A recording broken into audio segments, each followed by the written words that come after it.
Ayyaanni Irreechaa hora Arsadii ganama ture kan abbootii gadaa akkasumas haawwan siiqqeen kan saaqame. Bariis jiraattonni magaalaa Bishooftuu akkasumas keessummoonni ayyaana kana irratti argamuuf asitti argaman gara malkaa deemuun irreeffatanii jiran. Ayyaana kana irrattis jiraattonni asitti argaman malkaa ga'uun akka duudhaatti irreeffatanii jiran.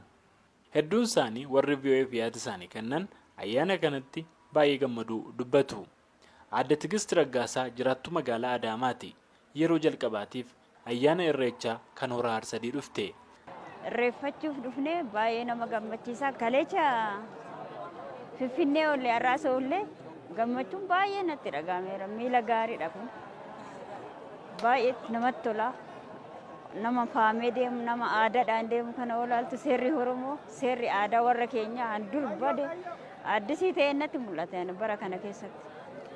Baay'ee na gammachiisa. Ani barana bichaan dhufe amman jammaree bakka baay'ee tokko keessa kootitti dhagahameera. Baay'ee na gammachiiseera. Irreeffachuun dhufe irreeffadheen galaara. Hollaalu namni akkanatti faamee Oromoon ol ga'ee afaan tokkoon ol ta'ee tokko ta'ee too deemu kana baay'ee dasneeree jira. Aadde Tigist sababa haga yoonaa irreecha hin dhaqneef yoo ibsitus. Namni joobne hin beeku akkanatti. Laalee na gammachiisee nan laalee nan uffata aadaa namni uffatee deemu hawwiin itti godhe Oromoodha ofii kiyya garuu itti xinxilfadhee tan itti seene. Hosseen immoo baay'ee nama gammachiisa. Dargaggoonni as ayyaana kana irratti faaya uffata adda addaani kan isaan dhufanii hirmaatan. Gammadii Turaa Arsii Nagalleetii dhufe as magaalaa Bishooftuutti isa arge. Kaleessa Finfinnee turre adda gara Bishooftuu jirraa miilaan deemaa turne. Garuu baay'ee namatti tola kan kaleessaarra kan hadhaa kana wayyan jedhaan. Gammadiin ayyaanni Irreechaa baranaa kan ganna darbeerra fooyya'aa ta'u namnis hedduminaan dabaleera kanaafuu wanti kun gaariidha jechaan dabalee dubbate. Ayyaana kana dargaggoonni gareen uffata aadaa uffatanii dhufanis miidhagina biroo turan. Mulugeetaa, Saamu'eel, Salamoon, Rabbirraa, Ashannaa fi Fijaarraan jiraattota magaalaa Finfinneeti.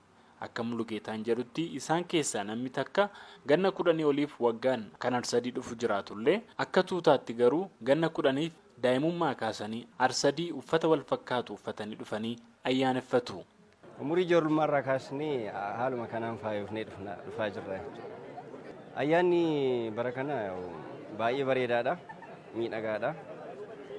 Kan Finfinneerraa kaasee agasiillee bareedaadha akka keenyatti, akka kiyyatti yeroo ilaalu bareedaadha dhiyaata.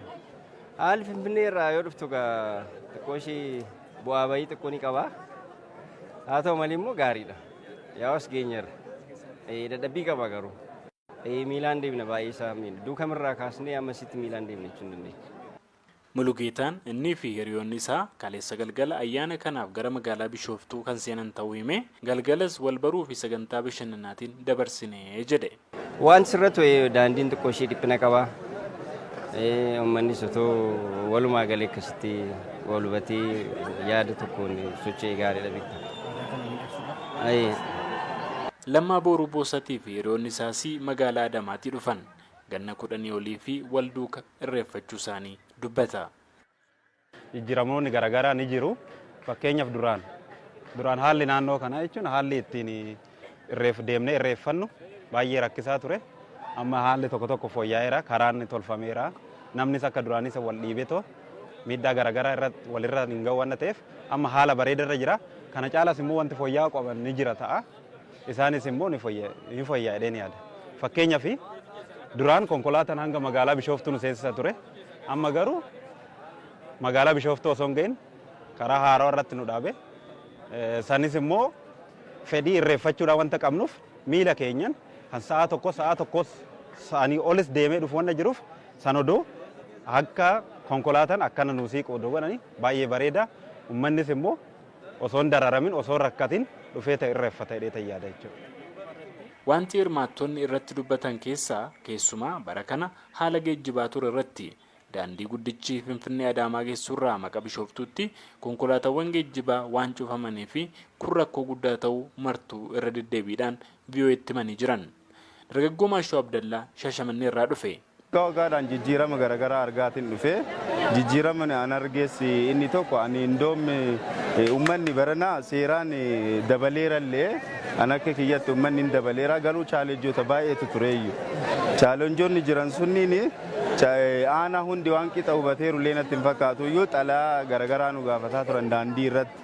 Xalaa garaagaraa nu gaafatanii nu amma yeroo iddoo kaanee saniin dhufnu xalaa hubannoo aadaaf turizimiin naannawa keenya jiru nu kenneen addatti xalaa biraa nu gaafataa turanii. Fakkeenyaaf xalaa barreeffadhaa fidaa jedhan. Nuti ammoo iyyuu aanaan akkanatti miti kan nu hubachiise. Magaalaan akkanatti miti kan nu hubachiise. Magaalaa kanaadhaan nuti waraqata bixxaashita kan nu kennaniif waan akka tisheeraa waan akka wanni wayii isiin nu kiisii nama baduu dandeetti. Daandii irratti ammoo yeroo baay'ee xalaa nu gaafataa turan. Kiiloomeetira 15 irratti konkolaataa paarkii godhaniitiin kan miilaan deemani. Kiiloomeetira 15 jechuun hammam akka ulfaatuun beekan namni hundinuu. Oo danda'ameetiin jedhee ammooyyuu wantoonni akkanaa kunniin osoo nu dhaabate jedha gama kiyyaan. Wantoonni akkanaa dhaabateet haala ittiin mijataa ta'eetiin jedhe fakkeenyaaf haalota konkolaataatiin seensaniitiin dhiyeenya kana paarkii godhan Oromiyaan baddoodha lafa baddoo qabna. Bakkee paarkii konkolaataa ittiin qopheessan naannawa kanatti qopheessuu hin danda'amu otoo seeraan itti yaadameeti. Nuti garuu amma fakkeenyaaf siree dhabnee taasise irreessa hora Finfinnee san geenyee kaaneetiin deebinee siree dhabne asitti magaalaa kanatti magaalaa Bishooftuu tanas siree dhabnee magaalaa Dukaamis siree dhabnee Mojoo Bulleetiin ol deebine. Mojoodhaa magaalaa kiiloomeetira xiqqoo konkolaataadhaan baaneet achiin booda nu dhaabsisanii miilaan dhumne amma asiiti. Galgala halkan sa'aatii 9 kaane garuu kan geenne sa'aatii kanas geenne naannoo sa'aatii 3 wayii. Kuni amma chaalenjoonni kunniin yoo baay'ataatiin jedhan namoota dhibamantu jira. Ana harkatti amma ijoolleen deemaa turan ijoolleen shamaraa lamaan dhibamaniitiin gaaddisawiitiin ciibsee dhufe. Wantoonni akkanii kunniin dhaabatee ka'eeti osoo danda'ameetiin naannoo kanatti yoo danda'ameetiin jedhe baasiin qophaa'eet baasiidhaan osoo as deddeebi'uun danda'ameeti an akka kiyyatti yaada furmaataa jedhee yaada. Shamarree Masarat Bayyanaallee Arsii Lixaatii dhufte nageenya eegsisuun akka jirutti ta'e haalli amma ta'u kun garuu haala nama irreecha ifachiisuun ta'uu hin malle jecha yaada ishee kennite. Haalli sakatta'insaa akkuma kanaan itti cimee itti fufee garuu chaalenjiin karaa irratti nama mudatan kunniin kiiloomeetira hammamii amma haadha ulfaata akka osoo garaa nu nyaattu homaa gochuu hin dandeenye.